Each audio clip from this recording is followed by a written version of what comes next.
Évaluation de la conformité, épisode 5, les transferts hors UE. Dernièrement, on a pris en compte les acteurs externes identifiés lors de l'état des lieux pour les évaluer et vérifier leur conformité sur ce point. Mais que se passe-t-il si vos sous-traitants, responsables conjoints ou même destinataires sont établis sur un territoire en dehors de l'Union européenne et plus largement en dehors de l'espace économique européen? Eh bien, il est temps d'évaluer la situation. Première étape, selon vos différents destinataires, vérifiez bien que vous savez où ils sont établis et grossièrement aussi où vous envoyez des données.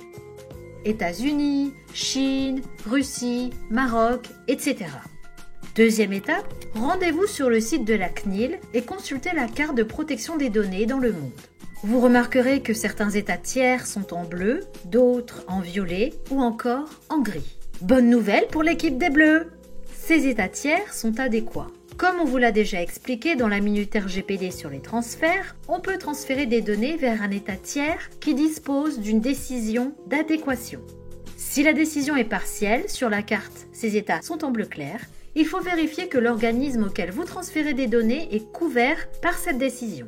Sinon, classez-le dans les mauvais élèves pour le moment. Si l'organisme se trouve sur un état gris ou violet, l'organisme qui s'y situe rejoint aussi la liste des mauvais élèves.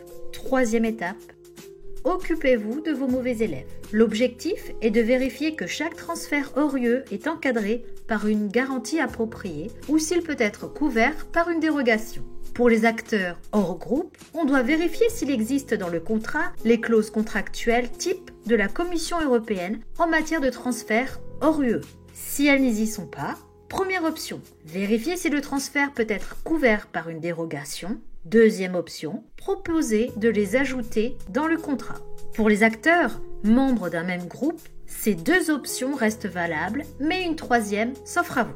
Si le groupe bénéficie de Binding Corporate Rules, approuvés par une autorité de contrôle, il se peut que ce soit suffisant. Si le transfert est couvert par des BCR, votre évaluation s'arrête là. Si ce n'est pas le cas, penchez-vous sur les deux premières options. Allez, on vous laisse vérifier tout ça et on vous dit à la prochaine pour la suite. Et si vous avez un trou de mémoire sur le sujet, regardez notre série sur les transferts.